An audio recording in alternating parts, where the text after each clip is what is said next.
Multinational firm Procter & Gamble, or P&G, is changing its online marketing playbook.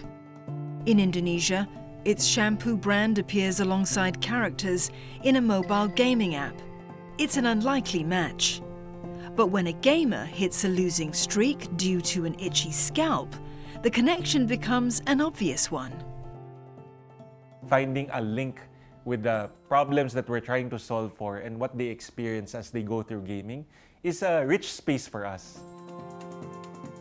P&G is going big on the Generation Z crowd, those aged between 10 and 25. They make up a third of the global population, with a potential income hitting $33 trillion by 2030. These are digital natives, and it's pushing P&G to rethink a traditional strategy. A lot of our mistakes before is we apply our TV thinking into a TikTok or a digital platform. We get obsessed about storyboards and the manufacturer story that we drive there. When, in fact, in a Shoppertainment platform like TikTok, what really matters is what is native to them. What are they used to seeing and how do they get entertained in that platform? P&G's digital pivot comes as the Asia-Pacific's online shopper is maturing. Consumers in the region spend over 6 hours a day online. Market watchers say consumers have become easily distracted and highly impatient. 9 out of 10 digital ads are skipped midway. 85% of the consumers are actually looking at the ads but changing the apps in the middle of the purchase journey. Consumers don't want to be pushed messages from brands. They are looking to pull, and they're looking to pull what they like, and they're looking to do that on the basis of content, on the basis of genuine, authentic education or entertainment from the marketeers. A report by the Boston consulting group and digital platform TikTok identifies 6 demand spaces that drive the online consumer purchase. So functional demand spaces are things like convenience, you're looking to save time, like your regular grocery, or improvement. In the functional demand space, a consumer is quite transactional, less experimentational, and closer to the routine. So even if they change, they'll change something very incremental. There's not a whole lot a marketeer can do with that space. But if you're in the emotional demand space, people are asking for an adventure. People are asking to try something new. Our research showed that 2 out of 3, that's a big number, of all transactions happening in the emotional demand spaces are new to brand transactions. And that is gold for a marketeer.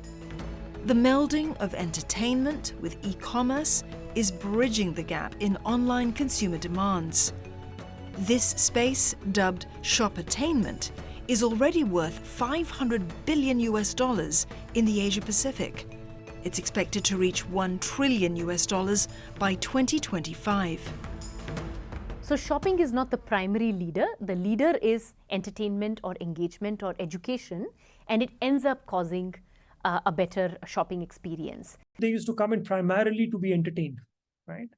Now we're seeing the evolution of that. They're coming in for a bit of news, along with the entertainment. They are coming in for learning about things like entertainment and travel, right?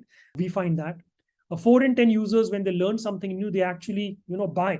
I think I've bought at least 10 or 15 products just by looking at people reviewing other products as a result of my TikTok feed.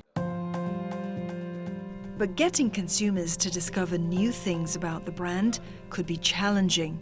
Digital marketing firm Brew Interactive says many brands are turning to short-form video content in platforms like TikTok to get their messages across in a succinct way.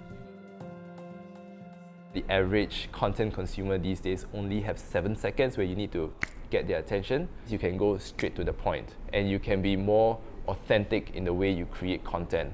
So you can get, content creators, creating videos about how they're using your product, for example. And these videos can be as short as 15, 20 seconds from there. We see that 4 out of 5 users, when they are on TikTok, they are not seeing, second screens. It is a single screen consumption format, because when content is 10, 15, 20 seconds long, then I don't have the opportunity to go out and do other things. There are around 1 billion monthly active users on TikTok, and in Southeast Asia, people are on the platform about 12 times a day. TikTok says firms get the most of their marketing spend when they combine paid advertisements with content on the platform. For typical campaigns, is about 1.3x. And when you add, organic content to the paid content, then it becomes, 2.6. We find a lift of about 14% when campaigns are run on a sustained basis, so about 4 weeks or so.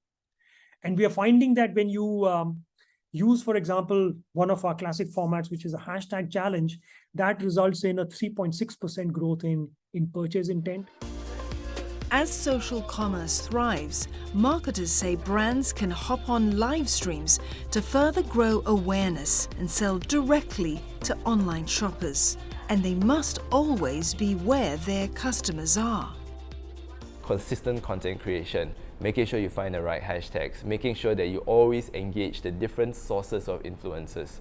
This could be nano influencers, this could be your big influencers, this could also be publications that your consumers, your intended audiences are typically on anyway.